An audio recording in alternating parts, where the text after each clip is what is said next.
اور اس کا ظاہر اس میں سب سے پہلے انسانی ہمدردی، اور اس ہمدردی کی بنا پر وہ مال جو بہت محبوب ہے خرچ کرنا، درد دل کے واسطے پیدا کیا انسان کو، ورنہ طاعت کے لیے کچھ کم نہ تھے کروبیاں۔ اگر یہ نہیں ہے تو کچھ نہیں۔ حضور نے فرمایا من یحرم الرفق فقد حرم الخیر کلہ، جو شخص دل کی نرمی سے محروم ہو گیا وہ کل کے کل خیر سے محروم ہو گیا۔ کسی کو دکھ میں دیکھو اور اس پوزیشن میں ہو کہ تم اس کا کوئی مداوع کر سکو اور نہ کرو، پھر تم چاہے مفسر ہو، محدث ہو، نیک نہیں ہو۔ تم عابد ہو سکتے ہو، زاہد ہو سکتے ہو، تم مفسر ہو سکتے ہو، محدث، نیک نہیں ہو سکتے۔ من یحرم الرفق، رفق کہتے ہیں نرمی، رفیق ہمارا ساتھی، دمساز۔ ظاہر بات ہے آپ کو دکھ ہوگا، آپ کے رفیق جو ہے اس کے اپنے دل میں محسوس کرے گا آپ کے درد کو۔ ہم درد کسے کہتے ہیں؟ ہم درد، جن کا درد مشترک ہے۔ ہم عصر، ایک زمانے کے لوگ، ہم جماعت، ایک جماعت میں پڑھنے والے، ہم درد۔ خنجر چلے کسی پہ تڑپتے ہیں ہم امیر، سارے جہاں کا درد ہماری جگر میں ہے۔ اگر یہ رفق نہیں ہے، اگر یہ ہمدردی نہیں ہے، اگر کسی کو دکھ میں دیکھ کر آپ تڑپ نہیں اٹھتے، اگر اس کی مدد کرنے پر قادر ہو اور نہیں کرتے تو کل خیر سے محروم ہے۔ پڑھے جاؤ نمازیں اور تہجدیں، کچھ حاصل نہیں ہو۔ اس پر جو آخری آیت قرآن کی ہے، لن تنالوا البر حتى تنفقوا مما تحبون، اس سے زیادہ کیٹیگوریکل سٹیٹمنٹ اور کیا چاہیے؟ لن کے ساتھ جو نفی ہوتی ہے فعل مضارع میں، انتہائی مؤکد، ہرگز نہیں پہنچ سکتے نیکی کے مقام کو جب تک کہ خرچ نہ کرو ان میں سے جو چیزیں تمہیں پسند ہیں۔ قمیض پھٹ گئی ہے، بوسیدہ دے دو کسی کو، یہ نہیں ہے خیرات و صدقات، بلکہ جو تمہیں محبوب ہو۔ لن تنالوا البر، بر کے مقام تک نہیں پہنچ سکتے۔ پھر میں کہہ رہا ہوں، عابد ہو سکتے ہو، زاہد ہو سکتے ہو، علم کا معاملہ ہے، محدث ہو سکتے ہو، مفسر ہو سکتے ہو، فقیہ ہو سکتے ہو، مفتی ہو سکتے ہو، سب کچھ ہو سکتے ہو، قرآن مجید کی روح سے نیک نہیں کہلا سکتے۔ وَآتَ الْمَالَ عَلَى حُبِّهِ، اب اس میں جو ترتیب میں نے کہا تھا، الْأَقْرَبُ فَالْأَقْرَبُ، الْأَقْرَبُ فَالْأَقْرَبُ، سب سے پہلے ذوی القربیٰ، اور اس میں اکثر و بیشتر ہم سے کوتاہی ہوتی ہے۔ دور دراز کے لوگوں کے ساتھ نیکی ہو رہی ہے، سگے بھائی کی بیوہ اور یتیم بچے جو ہیں وہ محروم ہیں، انہوں نے اس وقت یہ کر دیا تھا، یہ کر دیا تھا۔ ظاہر بات ہے کہ رشتہ داروں سے تو شکایتیں ہوتی ہیں، یہ تو ہمیشہ ہمارے مخالف رہے ہیں جی، ان کی ہم کیسے مدد کریں؟ اگر تو اللہ کے لیے دینا ہے تو پہلا حق ان کا۔ من احب للہ وابغض للہ واعطى للہ ومنع للہ، اللہ کے لیے دیا ہے اگر تو اپنے اس نفس کے جو انتقام کا جذبہ ہے اس کو کچلو، اور جس کا سب سے پہلا حق ہے اس کو پہنچاؤ۔ حق بحقدار رسید، ذوی القربى والیتامى، جو بے سہارا رہ گئے، باپ کا سایہ نہ رہا، والمساکین، مساکین کسے کہتے ہیں؟ مسکنت کہتے ہیں کم ہمتی۔ آپ کو معلوم ہے آج کل ایک مرض کہلاتا ہے نیورستھینیا، آدمی دیکھنے میں ہٹا کٹا ہے، صحت مند ہے، لیکن اندر سے اس کی کوئی ہمت ایسے جواب دے گئی ہے کچھ کر ہی نہیں سکتا، وہ ہے مسکین۔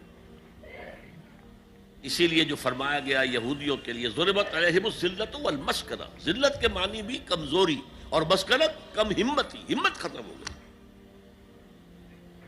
تو جو اپنے پاؤں پر نہیں کھڑا رہ سکتا اس وجہ سے کہ اس میں وہ ہمت کم ہو گئی ہے، وہ بھی مستحق ہے۔ وابن السبیل، اور مسافر۔ پرانے زمانے میں آپ کو معلوم ہے نہ سرائیں تھیں، نہ کچھ اور تھا، نہ ہوٹل تھے، پھر اگر کہیں راستے میں چوری ہو گئی، ڈاکہ پڑ گیا، تو آدمی جو ہے گھر میں خود ہے، کفیل ہے، اچھا ہے، اس وقت کی حالت ایسی ہو گئی. ہمارے ہاں بیگرز نے اسی کو ایک بہت بڑا بہانہ بنایا ہوا، جی میں آیا تھا وہاں سے اور یہاں سے اور میری جیب کٹ گئی، سب کچھ چلا گیا، اب مجھے واپس جانے کے لیے کرایہ چاہیے. اکثر و بیشتر جھوٹے کیسز ہوتے ہیں. اگر آپ کسی کو پکڑ لیں اور ساتھ لے کر کہیں تحقیق کراؤ تو وہ بھاگ جائے گا، پھر نہیں آئے گا اس مسجد میں. لیکن یہ کہ ابن السبیل یہ بھی ایک کھاتا ہے. وسائلین یہ ذرا تفصیل طلب معاملہ ہے. اسلام کی تعلیم بڑی متوازن ہے. ایک طرف سوال کی مذمت ہے، مت اپنا دستے سوال دراز کرو کسی کے سامنے. جو شخص ہاتھ پھیلاتا ہے مانگنے کے لیے وہ اپنی عزت نفس کو ہتھیلی پر رکھ کر آپ کے سامنے پیش کر رہا ہے، اور آپ ٹھوکر مار دیتے ہیں اس کی عزت نفس کو. مانگو اللہ سے، اللہ کسی کے دل میں ڈالے تمہاری ضرورت پوری کر سکتا ہے، بغیر اس کے کہ تم کسی کے سامنے دستے سوال دراز کرو. تو سخت مذمت ہے. اور خاص طور پر بیگری جو ایک انسٹیٹیوشن بن گیا ہے، ایک پیشہ بن گیا ہے، وہ تو اسلام کی تعلیمات کے منافی ہے. اور جس طرح کی ہم خیرات بانٹتے ہیں، 5 روپے کا نوٹ دے رہے ہیں مانگنے والوں کو، مسجدوں کے باہر سمجھ رہے ہیں ہم نے حاتم طائی کی خبر کو لات مار دی، حالانکہ حقیقت میں آپ انسٹیٹیوشن آف بیگری کو سپورٹ کر رہے ہیں. کسی ایک کو لے لو، آؤ چلو مجھے اپنا گھر دکھاؤ، مجھے بتاؤ تم واقعی اس قابل ہو یا نہیں ہو، اور پھر اس کی مدد کریں، لمسم کریں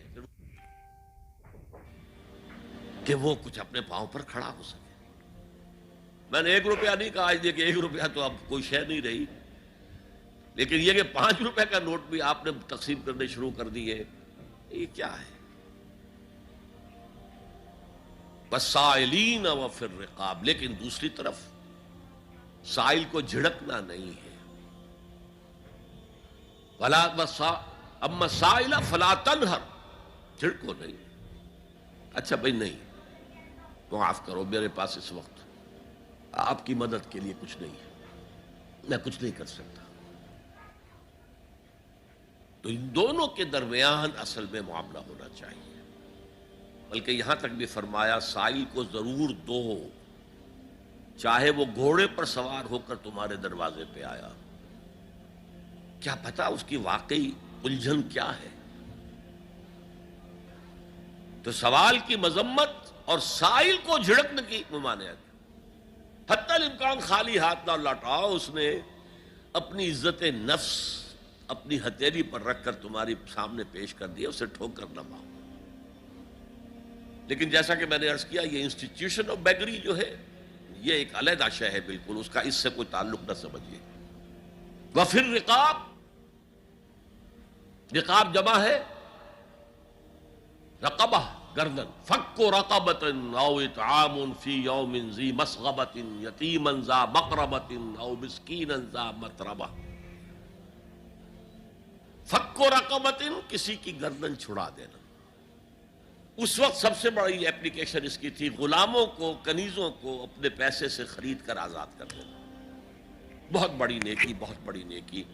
اور حضرت ابو بکر رضی اللہ تعالیٰ عنہ کے دفتر فضائل میں سب سے اونچا کام یہ ہے کہ جن غلاموں کو اور جن کنیزوں کو ستایا جا رہا تھا، their owners, their masters، ان کے آقا کو حق حاصل تھا، جو چاہے کریں ان کے ساتھ، قتل کرنے کوئی پوچھنے والا نہیں ہے. میں پہلے بھی عرض کر چکا ہوں، میری ملکیت ہے، جیسے میری بکری میری ملکیت ہے، میں نے اس کو ذبح کیا، گوشت کھا لیا، تم کون ہوتے ہو پوچھنے والے؟ میرا غلام تھا، میں نے قتل کر دیا، تم کون ہو پوچھنے والے؟ ان کو حضرت ابو بکر نے خرید کر آزاد کیا اور منہ مانگے دام دیے. حضرت بلال کے لیے امیہ ابن خلف نے اتنی بڑی رقم مانگی، حضرت ابو بکر نے کہا ٹھیک ہے لو. باپ نے کہا بھی ابو قحافہ نے، ابو بکر کو کوئی غلام خریدنا ہی تھا تو کوئی طاقتور آدمی جو کام آ سکے کہیں، اس کو خریدنا چاہیے. مجھے کیا پتا ابو بکر کس لیے خرید رہا اور کس کے لیے خرید رہا. آج کے دور میں اس کی اپلیکیشن ہوگی. کوئی شخص جو ہے اگر قرض میں اس طرح جکڑا جائے کہ لاکھ ہاتھ پاؤں مارے نکل نہیں سکتا، اس کو کوئی لمپ سم مدد دے کر اس قابل کیا جائے کہ وہ پھر اپنے پاؤں پر کھڑا ہو جائے. یہ نہیں کہ اسے آپ ہر مہینے کچھ رقم دیتے رہے مینٹیننس کے لیے، نہیں، اس سے تو وہ اسی پوزیشن میں رہے گا. یہ بعض مائنورٹی کمیونٹیز کے اندر یہ معاملہ موجود ہے. کوئی بھائی اگر گر گیا ہے کاروبار میں تو اس کی پھر ایسی مدد کی جائے کہ وہ پھر آپ کی صف میں آ کر کھڑا ہو جائے. Respectable members of your community